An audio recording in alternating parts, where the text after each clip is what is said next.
All right, so good morning, welcome back. The plan for today is to continue on with factoring.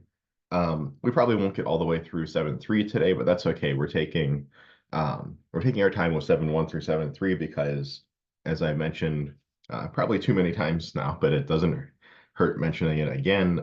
This really is foundational material for the rest of the course. So we want to make sure that we've really mastered the material in 7.1, 7.2, and 7.3, because we'll see it coming up again and again in 090, but also in 108. So we want to make sure that we've really got this material down.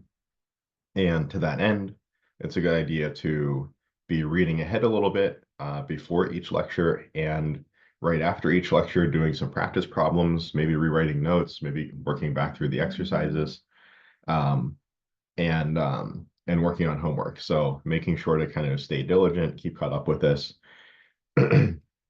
And as I mentioned before, kind of hitting this material just about every day. So rather than having a marathon, 6-hour session on Sunday or something, trying to get all of the homework done, chipping away at it, an hour, 2 hours a day, every day for 5 or 6 days a week, is going to be much more likely to be successful. All right, the quote of the day today, or really the idea of the day, I suppose, is to exchange value for value. So when you're asking for something of value from somebody, be sure that you're providing something of value in exchange for that. This kind of does a couple of things. One, it makes it very hard for you to get scammed, right? Most scams look something like, "Hey, I'm giving you something for free," but you accept it, and then it's not quite as free as it initially seemed. Whether it's an actual scam or whether it's just, uh, let's say like shady business practices that maybe are technically legal but feel scammy. They often look like that. But also, kind of maybe more to the point, if you are, you're looking to get a degree, graduate, and get a job. If you're looking for a job, you're asking for, annual salary, benefits, et cetera, from your employer. Anticipate that question and ask yourself, okay, am I going to be providing that amount of value to my employer? Uh, if I want a higher salary, what can I do? What maybe coursework can I take? What certifications can I get? What areas of expertise can I begin to master that will provide more value for my employer? Uh, if they see that value in you, they will be hopefully willing to uh, compensate you better for having those skills. And those could look like, actual like nursing certifications or, IT certifications, like pieces of paper, so to speak, or pieces of, digital paper or chunks of electrons sitting in some computer somewhere. Um, but they could also look like soft skills, right? Things like leadership skills, or the ability to motivate people, or the ability to work well in a team, or the ability to kind of think outside the box and problem solve very well. Those are also very important skills. They're a little harder to demonstrate in a, half an hour interview. That's the downside of those. But when an employer, say does hire you on and has worked with you for 2 or 3 years and is looking for somebody to promote to that next position, that's going to be a huge asset. Okay, so that's the thought for today. Oh, and then I also noted up here, it's uh, ideally it's better to kind of grow the pie rather than take part of your neighbor's slice. When you have this zero-sum mindset, everything is always competitive, and there are some situations that are competitive, but I think a lot of these, the nice thing about soft skills is a lot of soft skills actually grow the pie, right? If you're a motivator, an encourager, a leader, um, your whole team each person can be better off and more productive for you being on that team. So you're on that team and that's better for you. That makes you more valuable, but it also makes you much more valuable because you've made all of your other teammates more valuable as well. So, uh, yeah, I think I think calling them soft skills these days is frowned upon for some reason, but that's what they've always been called as far as I know, and I don't see that as a derogatory term. I think they're quite important. Even being a, math STEM guy where we a lot of times, you know, don't talk so much about soft skills. They're very important. You'll realize that as soon as you deal with somebody who uh, who lacks soft skills, you're like, oh, okay, that's why it's important to have these skills. Okay, let's move on to 7.3 then. So in 7.2, we looked at factoring trinomials of the form x squared plus bx plus c. In other words, where the coefficient on x squared was 1. Now we're expanding our scope a little bit to factoring trinomials of the form ax squared plus bx plus c, specifically where a is not equal to 1. The following methods will work in the case where a equals 1. In the 7.2 case, it'll work just fine. But it's a little bit, it's a little bit like using a sledgehammer to pound in a picture hanging nail. We don't need to use this method to solve the 7.2 type problems. We can use just our more basic 7.2 strategy. Like last time, we're kind of thinking that the coefficients, the context here is that the coefficients a, b, and c are integers. And our goal is to factor this over the integers. So our goal, roughly speaking, is to write ax squared plus bx plus c as vx plus m times ex plus n. Before we just had x plus m times x plus n. And that would give us a first, x times x of just x squared. But now we need to make an ax squared, so that's where the d and the e are coming into play. They're combining together to make this ax squared. And as I mentioned before, a, b, and c are integers, and typically we want d, e, m, and n to be integers. I don't know why I said whole numbers here. I should have said integers. Let me actually fix that. Because we have a plus here, so we really ought to say integers. So note that if we multiply out dx plus m times ex plus n, we get the following. de times x squared plus dn plus em x plus mn. All right, we're going to start off with one of our main methods. And I know this doesn't even sound like it should be a method. It sounds like something that your math teacher would tell you not to do. But the guess and check method. This is perfectly fine. It's perfectly fine to guess an answer, provided that we check carefully that that answer is correct. So we don't want to guess an answer and then just move on and be done.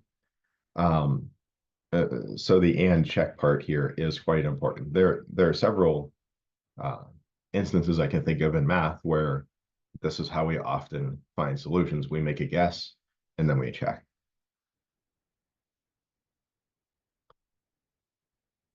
So in particular, if a is prime, if the leading coefficient is prime, like it is here, 5 times x squared, this is often a pretty good method. When it's combined with c being prime, it's actually quite a good method. Why is that? Well, here, let me actually copy this down so I can mark it up a little bit more easily right down here.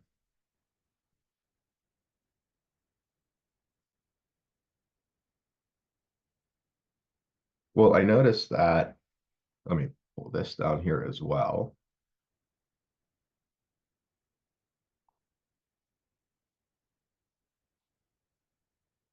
I noticed that A splits into D times E, and C splits into M times N. I'm looking to find D, E, M, and N, right? I need to find those 4 numbers. But A is made up of the product of D and E, and C is made up of the product of M and N. Well, if A is prime, then there's only one choice for D and E. It's just 1 times A. So either D has to be 1 and E A, or the other way around. And similarly for M and N, if C is prime, like it is here, my only choices for M and N are 1 and C, or C and 1. And because if I just swap which one of these is first versus second, right? The first parentheses times the second, multiplication is commutative. I could do second times the first, and that's just fine. I really only have two options. So I see that D times E has to be 5. So let's just choose to set D equal 5 and E equals 1. And then I see that M times N has to be 11. So this means one of two things. Either M equals 11 and N equals 1, or N equals 11 and M equals 1. Note that these are not the same. Once I set D and E, then N and M kind of are set. Basically, when I set D equals 5, I'm saying, does the 11 go with the 5 or does the 1 go with the 5? Or when I set E equals 1, I'm asking, does the 11 go with the 1 or does the other 1 go with the 1? Those are two different answers. So once I fix D and E here, then I look at my choices for M and N. And I'm looking for a situation where dn plus em equals b. So dn plus em, so that's 5 times 1 for this first option. That's 5 times 1 plus 1 times 11. 5 times 1 plus 1 times 11 is 16. And we see that works, but let's just for practice do the other one.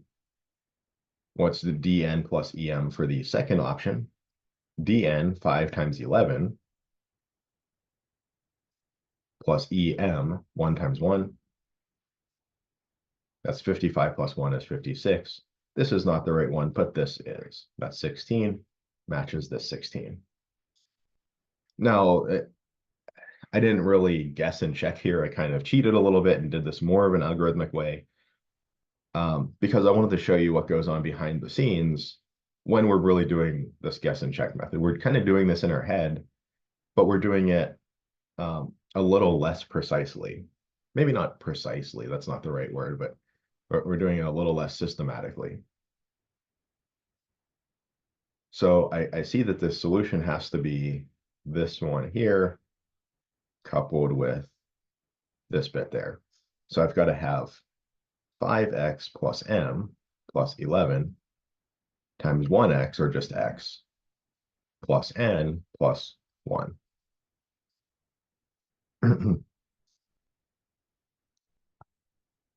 And now I want to check. So I multiply out. I have my first 5x squared plus my outsides plus 5x plus inside 11x plus last 11 times 1 is 11. And this is 16x. 5x squared plus 16x plus 11, that is exactly what I want.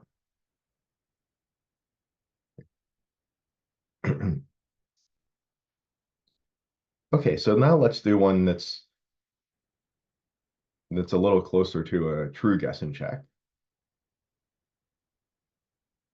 So I still notice that my a here is 5.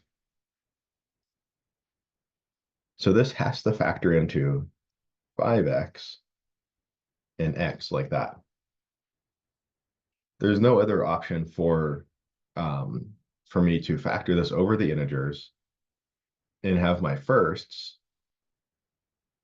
which are the contributors to the x squared term, multiply together and give me a coefficient of 5. Because 5 is prime, I can only have 5 times 1 to give me 5. Okay, now what are my choices for my second terms in each one of these? Well, I need to make 6. So I can have like 1 and 6, or 6 and 1, or 2, 3, or 3, 2. I'm looking for a minus 17x. I have a plus 6 here, so these have to be the same sign for my lasts. So they better both be negative. Now, if I do 1, 6, I see the 6 multiplies the 5 and makes a negative 30, and then minus 1, that's negative 31, that's not negative 17. So I'm just doing my outside, inside, and then checking that against negative 17. If I have 6 and then 1, so 5x minus 6 times x minus 1, the 1 multiplies the 5 for the outside, the 6 multiplies the x for the inside. That's a minus 11x. That's not quite right. If I have 2, then 3. 5 times 3 is 15. 2 more gives me 17. I think that works. Let me just double check my first 5x squared. That looks good. My last, negative 2 times negative 3 is positive 6. That's right. My outsides, negative 15x. My insides, minus 2x. That is minus 17x. So that looks good. So that's basically how guess and check works. If I have a small enough number of options for the combination of where D and E multiply to make A and M and N multiply to make C, in this case, I only had 4 options. I had to have 5 and 1 for D and E. And then for M and N, I had 1, 6, 6, 1, 2, 3, 3, 2. I can just basically crank through all of the options. I can do this pretty quickly if there's only maybe, 2 or 4 or 6 different choices. Now, something like this one down here, this one is harder for guess and check. Why is that? Well, I basically have almost like 2 of these up here that I need to do. I could have 6x squared coming from, say, 6x times 1x, or that 6x squared could come from 3x times 2x. 6 factors as 6 times 1 or as 3 times 2. In each one of these cases, I need to make 14. Can I select that? There we go. I need to make 14 for my constant term, which means I guess I could have 1, 14, 14, 1, 2, 7, 7, 2, or the same down here.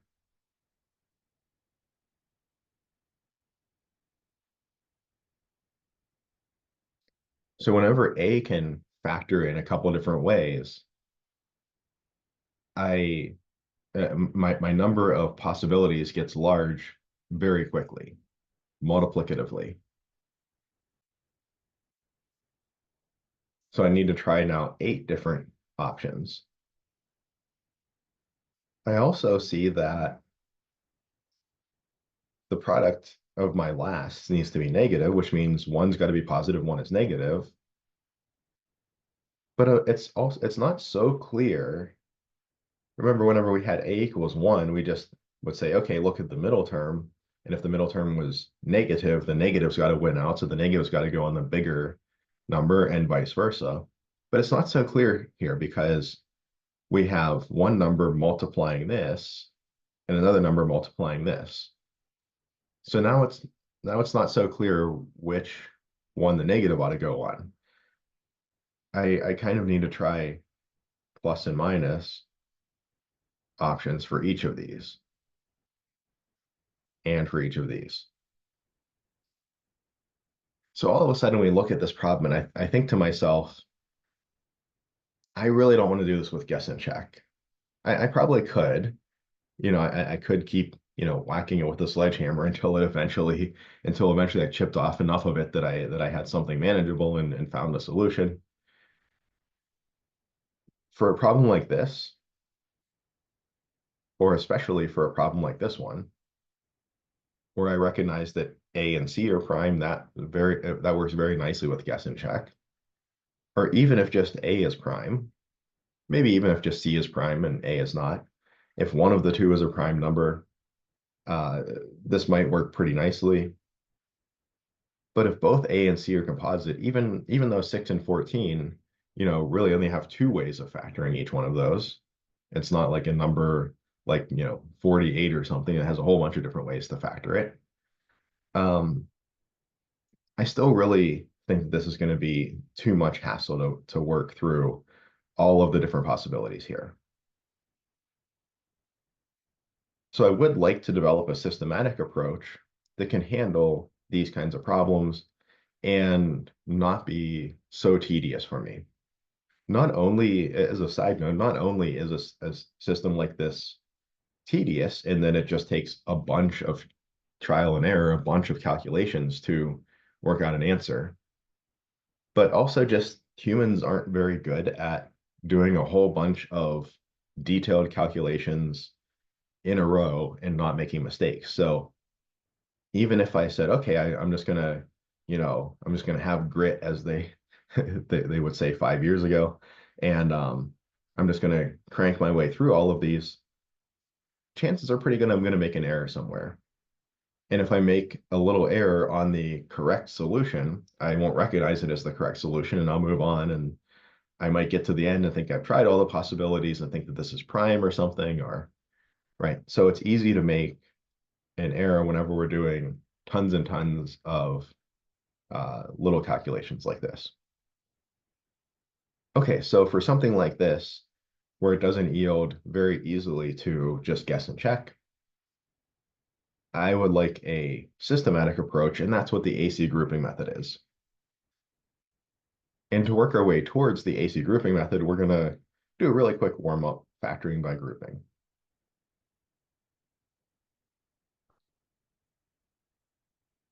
Okay, so if I look at this first example, factoring by grouping, I have two terms.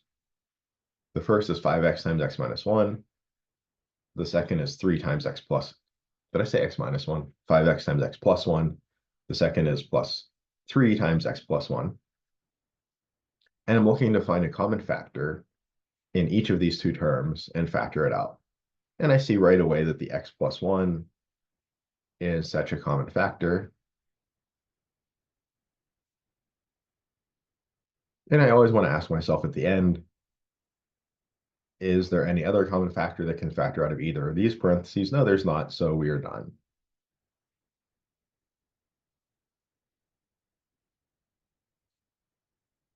Now, as an aside, one thing that you might notice is if we went kind of the other way, if I had said multiply this out and combine like terms, we could distribute 5x squared plus 5x plus 3x plus 3.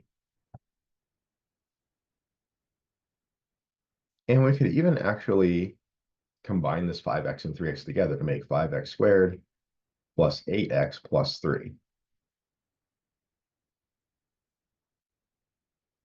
Which means I could, in theory, have started with 5x squared plus 8x plus 3, broken that 8x into 5x plus 3x on this direction. Remember, with factoring by grouping, we had sometimes a situation like this when we had four terms, and the first two we could factor a GCF out of, and the last two we could factor a GCF out of, and then we could factor another GCF out. So we could go from this trinomial backwards along this path to a fully factored form.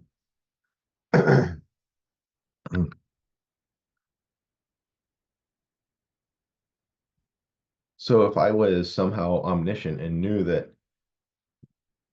5x plus 3x was the way to break 8x up, I could start with a question like factor 5x squared plus 8x plus 3, break that into 5x squared plus 5x plus 3x. That's what the 8x turned into, plus 3. And then I could look at my first two terms and my second two terms. My first two terms has a greatest common factor of 5x with x plus 1 left over. And my second greatest common factor of 3 with x plus 1 left over. And these x plus 1s will factor out now.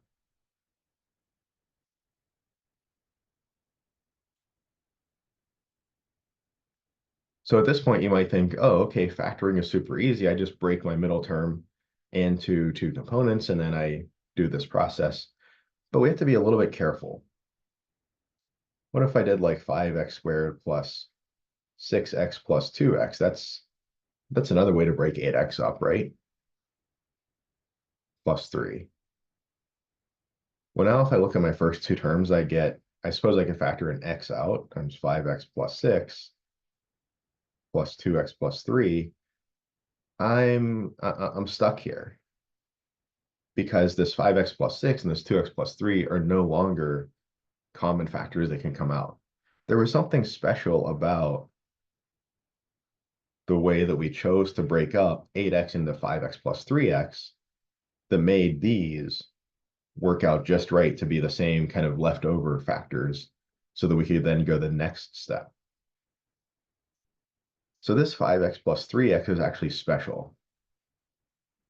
It's the one way, or I suppose one of two ways, the other is 3x plus 5x, but it's effectively the one way that we can choose to break 8x up that allows this to happen. If I broke 8x as 6x plus 2x or 7x plus 1x or something like that, then when I get to this next step, I can't go any further. These bits don't match up and I'm stuck. And that's really what the AC grouping method does, is what it tells you a way to come up with how you should break up the 8x so that you can do this. So let's do a couple more examples here. So let's try to factor this by grouping. X squared plus 5x minus 3x minus 15. Again, this might have come, or this could have come from a question that just says factor x squared plus 2x minus 15. And we broke that 2x into 5x minus 3x. From my first two, a factor of x can come out. And from my second two terms, a factor of -3 can come out.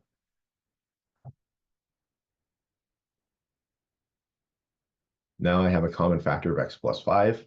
Again, we need this kind of perfect way of breaking up this middle term into 5x minus 3x so that we get this x plus 5 in both of these terms. If I broke this up a different way, if this was plus 4x minus 2x, we would get two different things left in these parentheses. We wouldn't be able to factor it out again.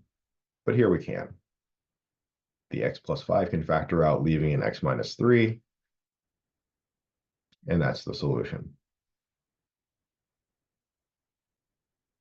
And similarly down here. Here we have a setup that might have come from something like factor x squared minus 6x minus 72. And maybe we decided that we wanted to break that minus 6x into a plus 6x minus 12x. We look at these first two terms and these second two terms. For the first two, I can factor an x out. And from the second two terms, I can factor a -12 out. 72 is 6 times 12. And then I can factor an x plus 6 out of each of these.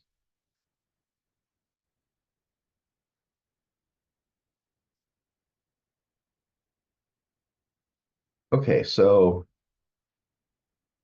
we have a couple of sets of exercises here. So take a look at this first set of exercises. And we try to get these a little more centered on the screen. There we go. Take a look at these first set of exercises, these three exercises. And for these ones, I want you to factor by guess and check. So you'll notice that in the first one, we have a prime number for A and a prime number for C. So this should be a pretty straightforward one. Really only two possibilities. We just have to check one. And if that doesn't work, then check the other one. In this one, we have the composite 4 that can break into 1 times 4 or 2 times 2 for A. But C is just the prime number 1. suppose it's not one that technically isn't a prime number, so, but the number one that can only factor into 1 times 1. So a couple of different possibilities here, but the 1 being 1 times 1 actually makes this easy for us. And then kind of think about this third one. Maybe don't solve it all the way, um, but think about what types of parentheses setups would you need so that your d times e, so that your first multiply to make 21x squared. And then for each of those, how many ways are there to make a product of 10? And does that seem like something you want to do with the guess and check method, or does it seem like maybe something you would want a better strategy for that might be a lot of work to work through? So solve the first two, give a little bit of thought to the third one. Um, if you want to solve the third one, you can feel free to go through it if you have the time, but really just kind of set up the third one and give it some thought and kind of maybe recognize why it might be a harder one to solve by guess and check. So we'll take about 6 minutes or so for these three, and then come back and discuss them.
Okay, let's look at the answers to these three.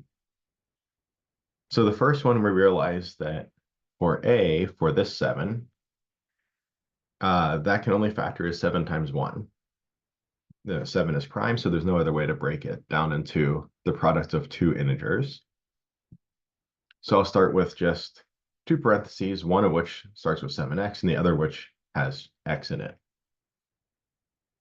And then for my second term in each parentheses, I need my lasts to multiply to make 7 as well, which means either 7 times 1 or 1 times 7. When I was setting up my parentheses to make the a work out right, to make the coefficient x squared work out right, I just chose 7x for the first parentheses and x for the second parentheses.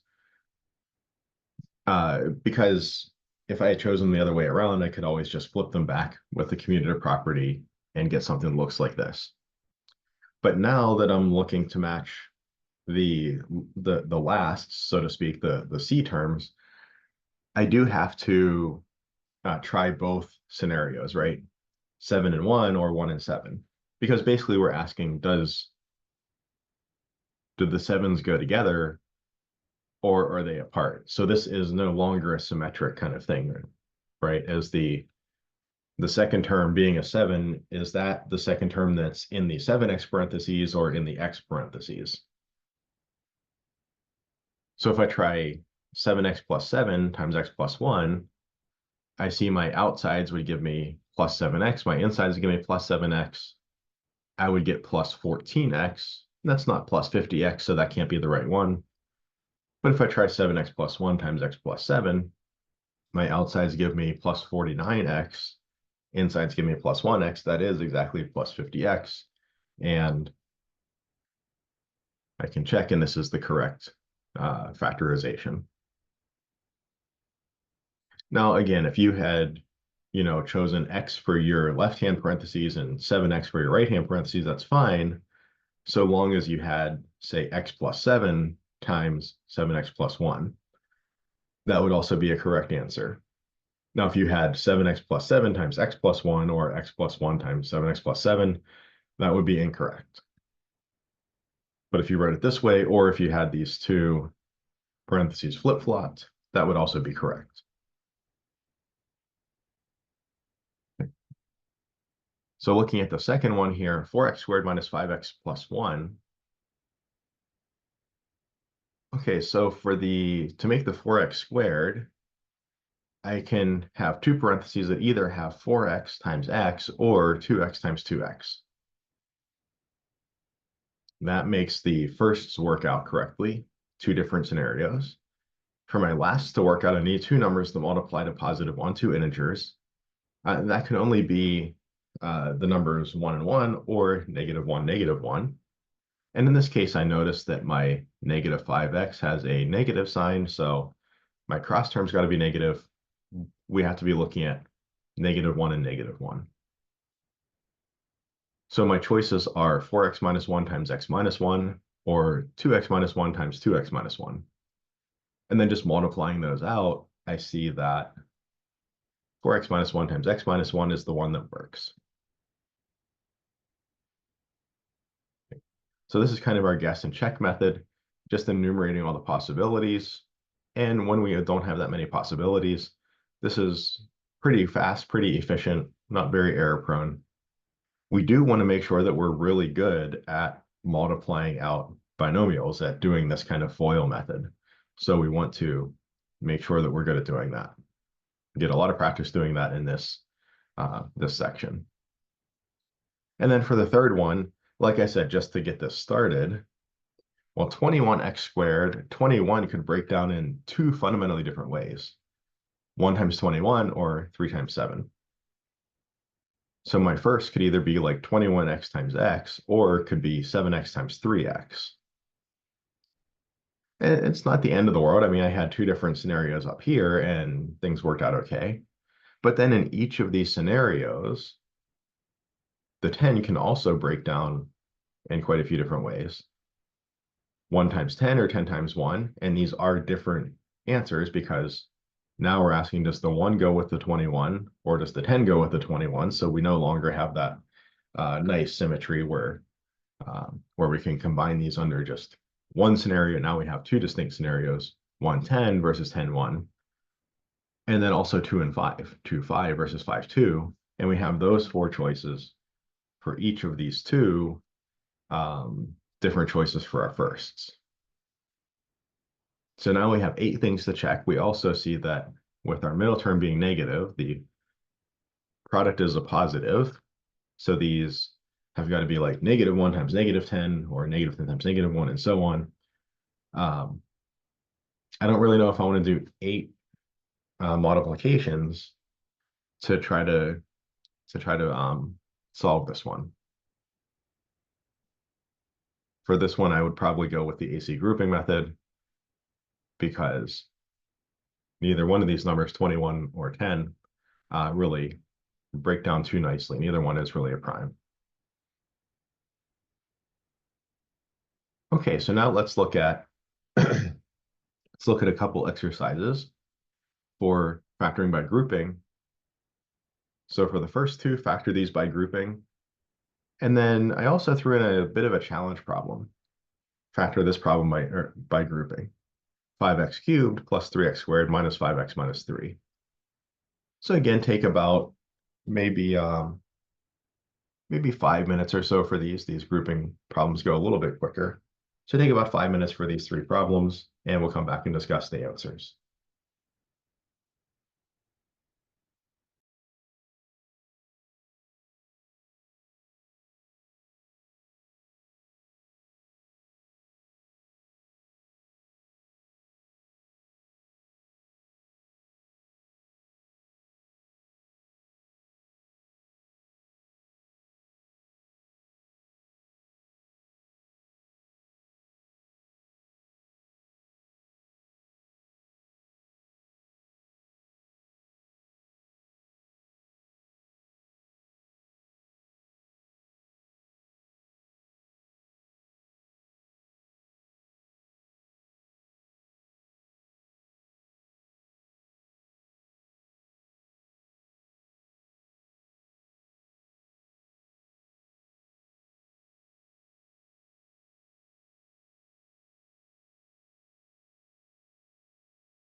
Okay, let's work through the answers to these two and then talk about the challenge problem. So for each of these, we see that we can look at the set of first two terms and the set of second two terms independently, factor out a greatest common factor. In the first example, we get x times x plus 5 plus -4 times x plus 5. And this leaves us with a common factor of x plus 5 between those two terms that can factor out as x plus 5 times x minus 4. And similarly in the second problem, in the first two terms, we can factor out a factor of x times x plus 4 left over, and then plus a -9 times x plus 4. And x plus 4 factors out the x plus 4 times x minus 9. And again, we could imagine this coming from, say, something like x squared plus x minus 20 and breaking that x up in just the right way into plus 5x minus 4x to let this work. We broke it up essentially any different way. I suppose minus 4x plus 5x would work, but any fundamentally different way, this process wouldn't work. We could do the first step, but we would never be able to do the second step to get a fully factored form. And similarly down here, if I looked at this as x squared minus 5x plus 4x minus 9x minus 36, I could imagine somehow choosing to break minus 5x into plus 4x minus 9x, and that's just the right way to do it to let us do both of these steps to proceed to a fully factored form. If I look at this challenge problem factored by grouping, this cubic, we might get a little concerned. We have a cubic here. We've only dealt with quadratics before. But if I look at factoring this by grouping, what do I get? I can factor a whole x squared out of the first two terms, leaving me with 5x plus 3. And then I have a minus 5x minus 3. In a sense, nothing factors out of here, right? The greatest common factor is kind of just 1. But also, minus 5x minus 3 doesn't look like 5x plus 3 for me to be able to factor something out. So the challenge here is that sometimes I just want to factor out a minus 1 to leave me with the 5x plus 3. And now I have this nice common factor of 5x plus 3. So that's not something that I think is readily obvious. I think it requires a bit of thought and a bit of ingenuity. I mean, once I say to do this, it's like, oh yeah, I could do that. You see it pretty readily once somebody tells you you can do that. But I don't think it's super obvious that that's the way to go until you've seen somebody demonstrate it for you.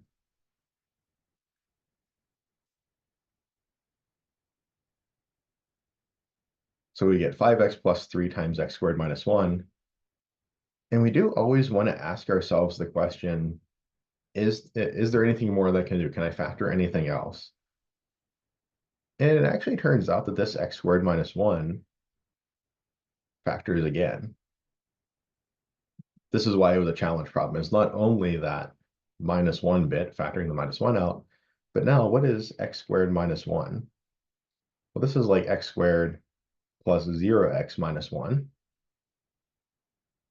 Do I know of two numbers that multiply to -1 and then add to 0? I think that's plus 1 and minus 1. Question in chat. Yeah. So Haley mentioned in chat that x squared minus 1 is a difference of squares. And that was one of our special products when we were looking at multiplying binomials together. We saw that this was a special case. So we saw this pattern, and we could, yeah, absolutely use that pattern in reverse. And that's actually something that we're going to look at in the next section, is leveraging these special products. But yeah, so if you saw that, if you noticed that it was a difference of squares, great, you're kind of a step ahead of the game. If you didn't see that, that's okay as well. You could kind of do it the old school way, like we did in the last section, and just make sure that we realize that there's kind of a plus 0x here. So we could look for two numbers to multiply to -1, add to 0. But if you recognize this a difference of squares, great. That's a good thing too, a good pattern to recognize. But I do notice that this x squared minus 1 can factor further. So I get 5x plus 3 times x plus 1 times x minus 1. And once again, these three factors aren't in any particular order. If you had, x plus 1 times x minus 1 times 5x plus 3, that's fine. Or so any reordering of these would be fine. But if you had like 5x plus 1 times x plus 3 times x minus 1, that would not be the same answer, right? The parentheses with the 5x has to have the plus 3 in it, and then an x plus 1 and x minus 1. Okay. So we've seen how, if we can figure out how to break this middle term up just right, we can actually proceed pretty straightforwardly by factoring by grouping, right? If we can get here, or if we can get to here, the process to factor is a lot easier than doing something like this. I think we would all agree. It might not be all that much easier than doing something like this or this, though, right? Whenever I have a really simple problem, guess and check is often going to be the way to go. But if I have a more complex problem, if I can get here without a ton of work, then I can just proceed forward with factoring by grouping. But remember, I've mentioned this a couple of times, that we need to break our middle term up in just the right way. In this case, it was 5x plus 3x. 6x plus 2x didn't work. Our factoring by grouping just can't proceed any further. We don't end up with a common factor after the first step. So how do we figure out just the right way to break up that middle term? We don't want to just try a whole bunch. I mean, we could imagine this middle term could be like, well, like this one here, minus 29x. Well, do we want to try minus 30 plus 1, minus 31 plus 2, minus 28 minus 1? There's a lot of ways that we could go there. We don't want to just try a whole bunch. So that's where the AC grouping method comes in. So our first goal, maybe our primary goal in the AC grouping method, is to figure out, how do I break up this middle term? This 16x should be, should it look like 8x plus 8x? Should it look like 7x plus 9x? Should it look like 17x minus 1x? We might even be able to guess what it should be here, maybe like 5x plus 11x. Right, that would mesh pretty nicely with these other terms, but it's usually not that easy to see. But the question is, how do I break up this 16x so that this process proceeds nicely?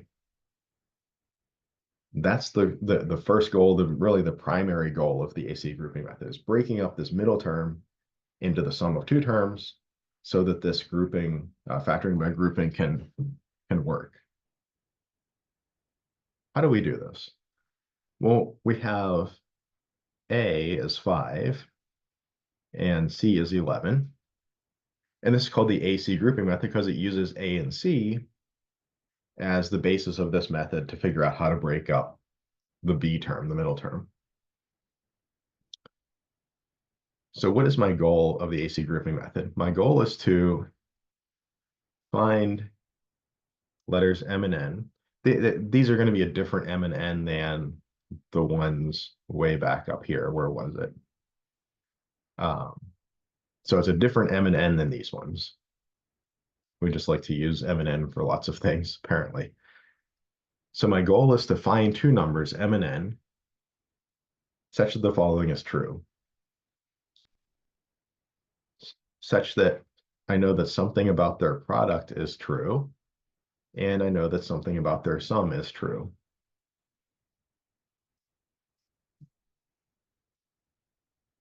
Well, I want their sum to be B.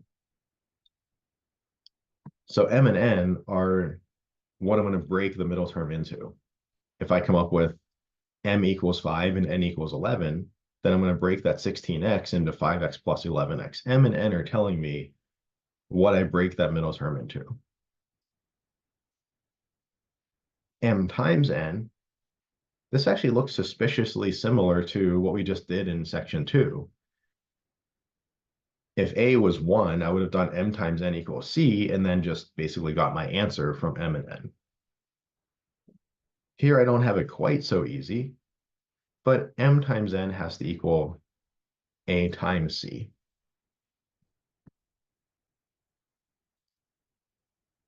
Okay, so for this particular problem, I'm looking for an m and an n, so that m times n equals 5 times 11, and m plus n equals 16.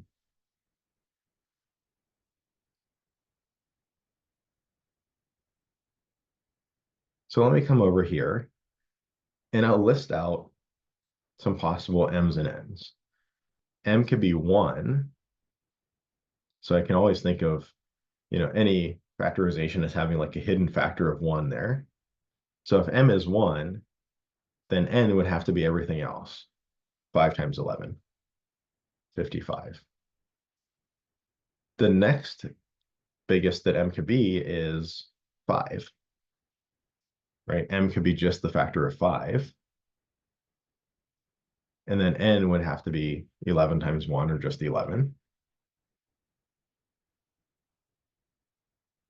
Or if I work my way up any further, m would have to be 11, which would make n 5, but I've already said that. I don't need to repeat that, right? I don't need to come up to 11 because I've already got that taken care of here.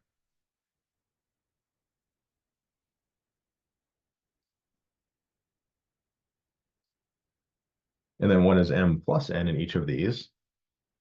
Well, 56 or 16, and that's exactly the right one.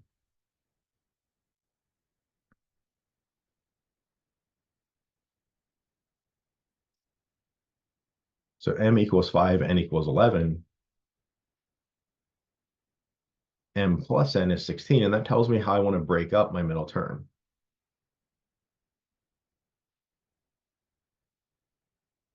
So 5x squared plus 16x plus 11, I want to break this 16x up into plus 5x plus 11x plus 11.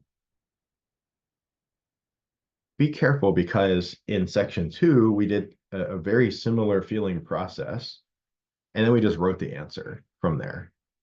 In section 3, we're doing this similar process, but this is telling us something different. Not exactly what the answer is, but it's telling us how to break this middle term up. So 2 different contexts here. Certainly they're related in the underlying mathematics, but the kind of contextual feel is quite different. So I broke the 16x up into 5x plus 11x. And now I group the first two. I can factor a 5x out of there. And I group the second two. I can factor an 11 out of there. And now look at that. Just like magic, we can proceed to the next step because we broke that 16x up just right. X plus 1 times 5x plus 11. And then ideally, I'd want to go through and multiply everything out, double check, but this should be correct. At this point, I'm done. I've solved the problem. But I do want to point out one little detail. You might say, oh, wait, I picked m equals 11 and n equals 5 the other way around. Would that have broken it? I mean, well, let's check. What if instead I did 5x squared plus 11x plus 5x plus 11? If I broke 16x into 11x plus 5x instead, right? I mean, m and n is 5 and 11, but if I switch the roles of m and n, like I get basically the same answer, right? You might have gotten 11 for m and 5 for n and broken 16 up this way. Well, let's try it. For my first two terms, if I factor out an x, I get x times 5x plus 11 plus, for my second two terms, I just have 5x plus 11, basically just times 1. But now the 5x plus 11 is the bit that can factor out. So the intermediate steps look a little bit different. The 5x plus 11 is the common term instead of the x plus 1, or common factor instead of the x plus 1. But we end up still being able to do the full process and still getting exactly the same answer. The intermediate one or two steps look slightly different, but we end up at the same place and it works just as well. So if you got your 11 and 5 the opposite way of how I wrote mine, that doesn't matter. However, if you broke 16x into like 8x plus 8x or 9x plus 7x, that would not work. So let's look at an exercise. I'm going to try, I think I can keep, I think I can keep this example on the screen while we do this exercise. So factor using the AC grouping method, 4x squared minus 5x plus 1. And as an aside, we use the AC grouping method here. You could go through and try guess and check here, right? 5 and 11 are both prime. Or 4 and 1 aren't that bad to work with. So, as you're going back through your notes, you can take the ones that we did guess and check on and try AC grouping, or the ones we do AC grouping and see if guess and check would work. You can even go back to section 2 and try AC grouping on some of those. I mean, just because A equals 1 doesn't mean that this method should fundamentally fail. But yeah, so you can try different things like that as you're going back through your notes, just as little side exercises for you to try. But yeah, as an exercise, take maybe about 3 minutes, go through this one, 4x squared minus 5x plus 1, use the AC grouping method like we illustrated here, and work towards an answer. We'll take about 3 minutes or so and then come back and discuss.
Okay, it's just about 3 minutes. I think I had the fancy smart pen selected. I need to figure out how to get rid of that. I wonder if I can actually can I right click it? No, of course not. Um, so I started writing and then it started doing all kinds of crazy stuff. Uh, so I was running a little bit behind, but so factor using the AC grouping method. And our goal is to find m and n such that m times n equals 4 times 1 and m plus n equals -5. M times n has to be positive, so they both have to have the same sign, either both positive or both negative. Their sum needs to be negative, so I see that both of them are going to need to be negative.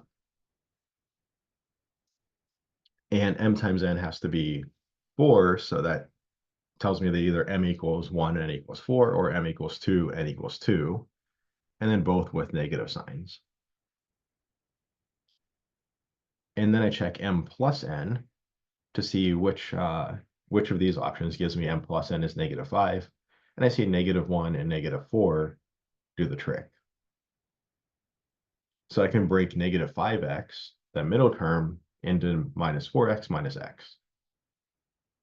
So I rewrite 4x squared minus 5x plus 1 is 4x squared minus 4x minus x plus 1.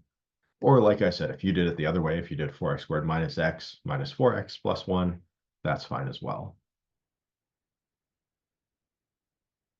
Then out of my first two terms, I can factor 4x, and I'm left with x minus 1. And then I have this minus x plus 1. That doesn't look like it meshes with x minus 1 directly, but I do see that if I factor out a -1, then I am left with an x minus 1. If I distribute that -1, I get -x plus 1. So I can factor x minus 1 out.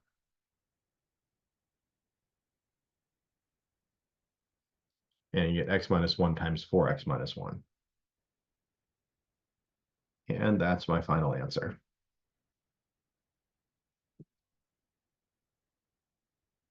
So we can see, for instance, in a problem like this, when we can do guess and check, the AC grouping method probably takes a bit longer than guess and check.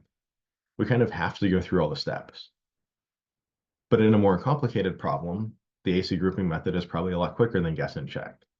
It's almost like, roughly speaking, not exactly, but it's almost like AC grouping method takes a constant moderate amount of time for essentially any problem.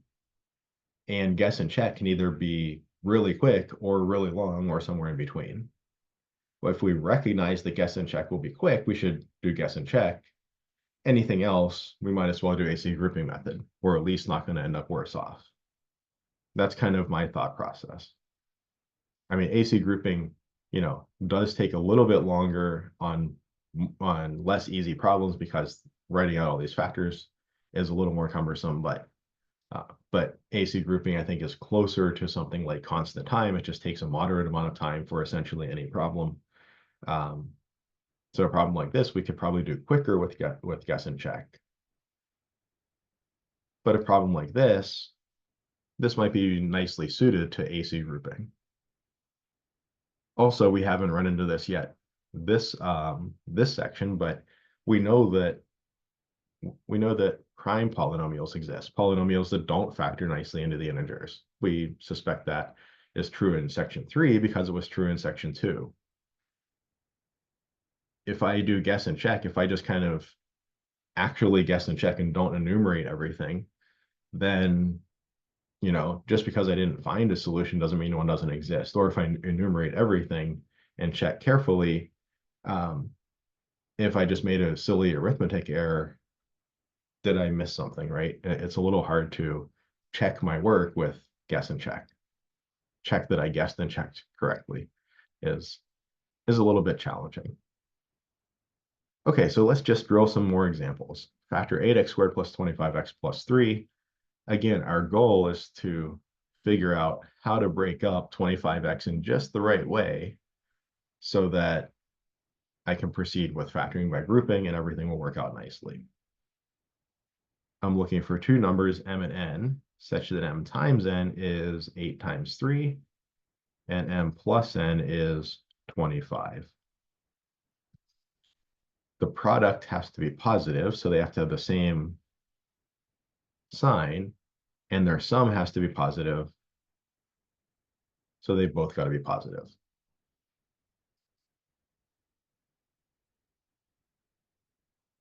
Now, for a situation like this, where I have m times n equals 24, there's going to be a lot of factors.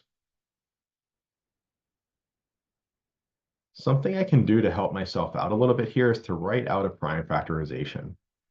I'm going to stick a 1 in there because it's just a good reminder that 1 times any number is always valid. 8 factors into 2 cubed, or 2 times 2 times 2, and then times 3. I might not need to go to this extent here, but I just want to demonstrate it in case you ever get stuck. So m, I could start with 1. That's the smallest that m could be. And then what is left over, 1 times what gives me 8 times 3 or 24, 2 times 2 times 2 times 3, or just obviously 24. M equals 2, that could work. So I could have 2 times 2 times 2 is 4 times 3 is 12. Oh, let me go back one more. There we go. What about m equals 3? Sure, I could do that. 3 times 8. What about 4? I don't see a 4 explicitly, but I know that 2 times 2 makes 4, which would leave me with 1 times 2 times 3, or 6. So breaking things, breaking our m times n into its prime factorization can be a real help in figuring out all these factors. For 24, maybe you could just go through it, without much trouble. But for a larger number, a more complicated number, maybe this is a helpful tool. And then the next possible integer, not necessarily saying valid factor, would be 5. 5 doesn't work, right? 5 times what is 24, not an integer. And then if we keep going from there, we got 6, and we're going back up the other side. So we don't see 5 in our list of prime factors. We can't make a 5 out of that, so out of any of our factors. So this is our list, and these are both positive, so we'll just leave them as they are. And I'm looking for the line here for which m plus n is 25, and I find it right here. And in fact, if I wanted to be a little more efficient, I'm kind of doing this step by step. Complete one step, move on to the next step as we're introducing the topic. But if you want to be a little more efficient, you could kind of combine these two steps. Find a potential mn combination, and then find its sum. And if the sum works, you're done, right? We could have stopped after the very first line here. So that makes it a little quicker. It's just a little more efficient that you can kind of, combine these couple of steps. But we see this works. We don't even have to worry about the rest of them. So what do I have? I have 8x squared plus 24x plus 1x plus 3. I see that 8 is a factor of 24, so that factor of 8 is going to factor out nicely. That's why I put the 24x next to the 8x squared. But again, if you did 8x squared plus x plus 24x plus 3, that's fine as well. In my first two, a factor of 8 comes out as well as a factor of x. Leave me with x plus 3 plus, of course, 1 times x plus 3. My factors of x plus 3 come out times 8x plus 1. So what's really nice, so two things are really nice about the AC grouping method. One, it gives us an algorithmic process. It says whatever your polynomial is, whatever your quadratic is, you do this series of steps and you get the answer, period, end of story. Guess and check is a lot more like kind of solving a puzzle. Like you're almost like inventing the process anew each time you try it, where AC grouping is just do these steps and you get the answer. The other nice thing about AC grouping is actually the meat of the process. This bit here, figuring out how to split up the middle term, uh, this feels just like what we did in section 2. We're applying it a little differently, but the process, kind of listing out these M and N factors, looking for a certain sum and so on, it's really the same process that we developed in 8.2. So we don't, or 7.2, we don't need to learn a new process. We're just applying the result of that process a little bit differently. So the inputs to the process are very slightly different, and the outputs from the process are being applied a bit differently. But the process itself is essentially the same as what we saw in the previous section. So I think those are really strong benefits of the AC grouping method. We have a process that gets us from question to answer the same way every time. And it's a process where the really meaty part of it, we're already well practiced in doing it from the previous section. Okay. The downside, like I said, is that it takes about the same amount of time, even for a really easy problem that you could solve much more quickly with guess and check. All right, let's do one more example, 2 exercises, and then call it a day. So let's try to factor 4x squared minus 9x minus 5. And just as before, we're looking for m and n such that m times n equals 4 times negative 5, and m plus n equals negative 9. The product being negative means they have to have opposite signs. And the sum of m and n being negative. Remember when we were doing guess and check, we had this issue where, like, the outsides and the insides, we had like the second term multiplying another number in each case. So it wasn't really clear. Like we had to like basically try like m positive and n negative, and then m negative and n positive. We had to try every combination. It wasn't clear uh, where the negative went and where the positive went. In fact, we didn't even do that problem because it got too complicated too quickly for guess and check. But here, I don't have that concern. I'm just looking for 2 numbers that multiply to negative 20 and then add to negative 9. These 2 numbers have to add to negative 9, which tells me the bigger one in magnitude has to be negative. So the larger has to be negative, the smaller positive, so that they net out to a negative number when we add them together.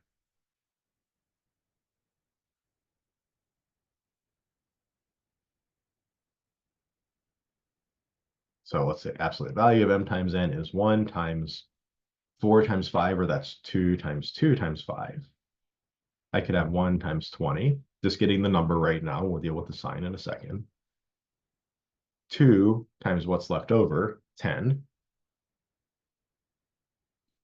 3, I don't see any factors of 3 there. 4 times 5. The next one up is 5, but I already have that listed, so I'd be repeating. I can stop here. These have to be opposite signs, with the larger in magnitude getting the negative sign and the smaller getting the positive.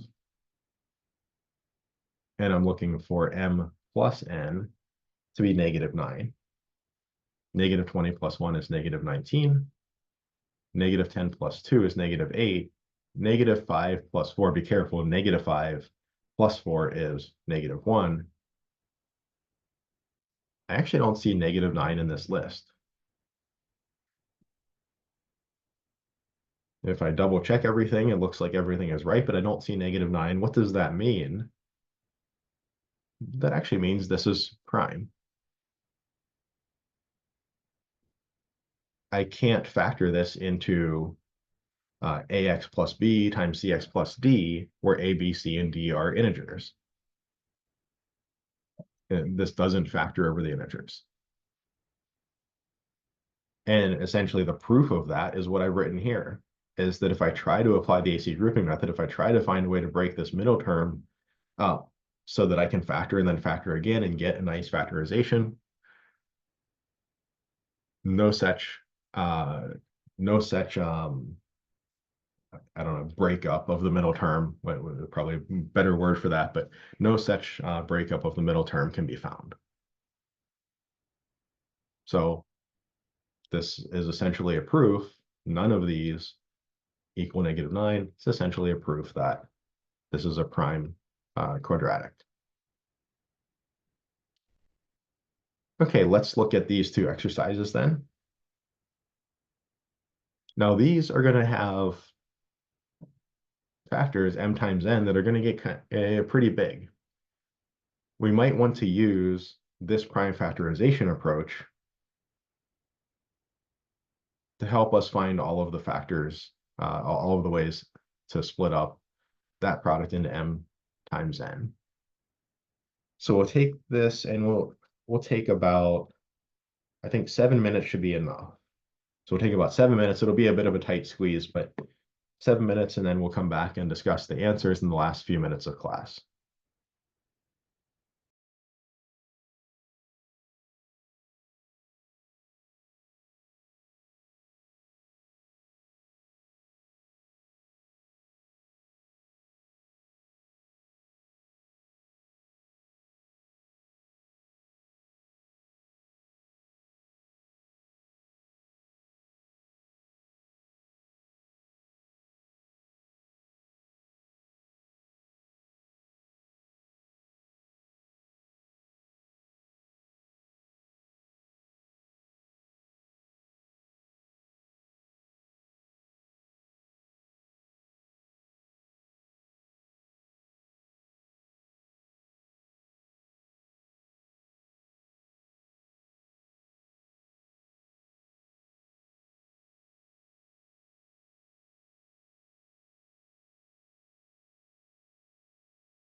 Okay, it's just about 7 minutes, so let's take a look at these.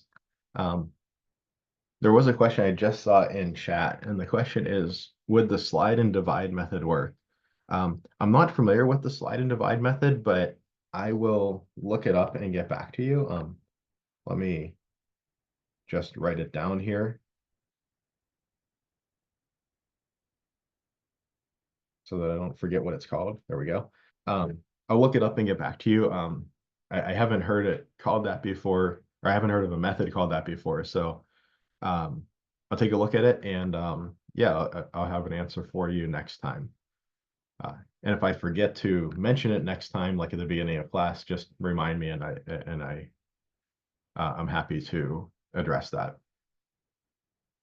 Okay, so 3x squared plus 26x plus 48. This is, I think, the harder of the two problems. M times n is 3 times 48. There's just a lot of factors here. We have 4 factors of 2 and 2 factors of 3 when we get down to the prime factorization of 3 times 48.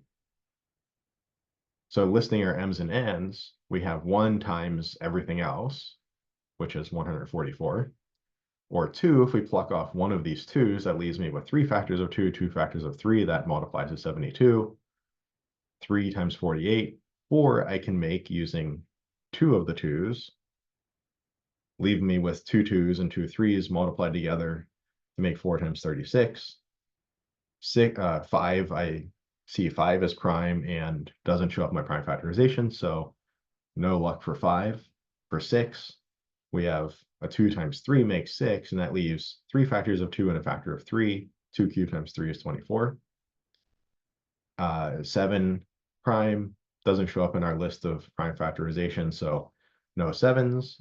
8, well, if we look at 8, we get 2 cubed times 2 times 3 times 3. And we do see that 8 times 18 and 8 plus 18 gives me 26. So that's exactly what I'm looking for. I actually have even more factors going down here, right? I would have maybe a factor of 12, a factor of 16, but I don't have to keep going. I guess a factor of 9, and a factor of 9, and a factor of 12 before I'd be repeating myself, but I don't have to keep going. I found my solution here. So I break that 26x up into 8x plus 18x, factor in x out of the first 2 terms and a 6 out of the second 2 terms. Or again, if you made it 18x plus 8x, your intermediate steps might look a little bit different, but you get to the same place. We end up at 3x plus 8 times x plus 6. Factoring 4x squared minus 20x plus 25. Again, we're looking for a product that is 4 times 25 and a sum that's negative 20. So these have to be the same sign. Both of them are negative. And again, if I write out my prime factorization, I see I can do 1 times everything, 1 times 100, or pluck off one of the 2's, leaving me with 2 times 5 times 5, or 50, 4 times 25, 5 times 20, 10 times 10. These are all negative, and I see that negative 10 plus negative 10 is negative 20, exactly what I'm looking for. So I split my negative 20x into minus 10x minus 10x. My first 2 factor into 2x times 2x minus 5. My second 2, I mean, kind of at first glance, I factor out a 5, but I get negative 2x plus 5. That doesn't mesh quite right with 2x minus 5. I see if I actually factor out a negative 5 out of the second 2, I get a 2x minus 5, which is just right.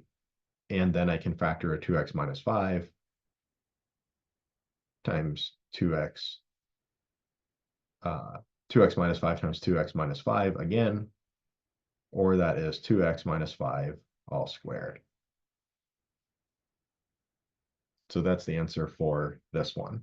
And we are right at time, so perfect timing. When we come back, we'll do a couple more examples and exercises in 7.3 to wrap up that section, and then talk about factoring special products. So special cases like perfect squares, or as we saw, the difference of squares. We can save ourselves some time if we recognize those patterns. So that's the goal for next time. So practice a little bit of the 7.3 material, take a glance over 7.4, and yeah, be ready to come back and jump right into it. Have a good weekend, and I will see you all on Monday.